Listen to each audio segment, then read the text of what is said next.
Today in the Dad Bod workshop, we're going to replace the fuel pump in a Mercedes 220 W115 1970.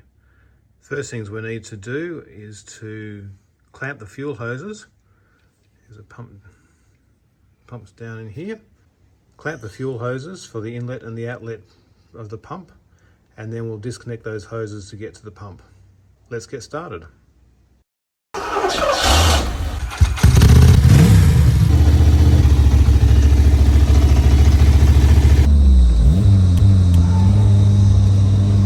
Okay, the clamps are on now, so we can remove the hoses. The hose from the back of the fuel pump is from the tank into the fuel pump. The hose on top of the fuel pump, just down in here, goes up to the carburetor. So top one goes to the carburetor, back one is where the fuel comes in from the fuel tank. Okay, the hoses are disconnected now. Next is to get these 6mm hexes on there, one there, and remove those from the crankcase, and that'll let the pump just pull out. The problem is that the gap here is so small you can't use a socket or even a bended hex. So you need to use a hex bit with a spanner, 1/4 inch spanner, to be able to get the purchase to turn that. So this is what I'm using. So there's a 6mm hex there, and this is a 1/4 inch spanner. And that's the only way to be able to get in there with your fingers to undo those two hexes to get the fuel pump off.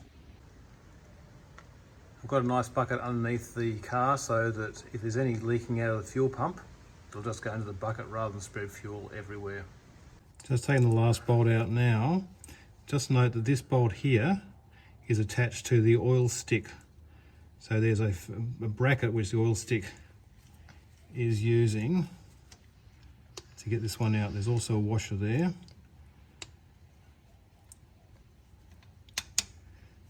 The petrol pump is spring loaded too, so we'll have to see whether we can get all that out. So the bracket then spins around for the oil stick.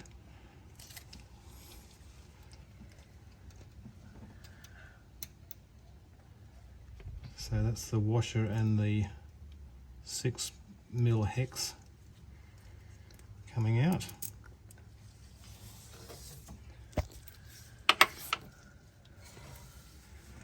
There's a block into the side of the engine, and this is spring loaded here.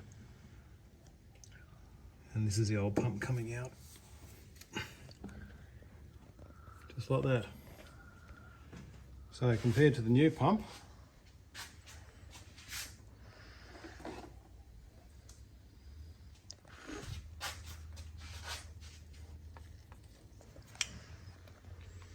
it's about the same. Connectors are in the same place, block's the same, springs the same, the arm's the same. So we're all good. Okay, the new one goes in now. The new pump is now installed. We've got these bolts down here. The gap between there and there is so small we actually had to cut down a hex with the angle grinder, so we can use a spanner to twist them this way because you can't get anything in there. This one's the worst. As you can see, it's just a finger width there. This one's a bit more, but this one here is very, very difficult to tighten. Hopefully we've tightened enough, and we'll give it a run and see if it leaks oil. If it does, we'll get another spanner and cut it down and see if we can tighten it up. Fuel hose is back on here. This is the one that goes up into the carburetor. This is the one that comes from the fuel tank. So they're all connected up. We'll now just take off these clamps here, and we'll give it a run.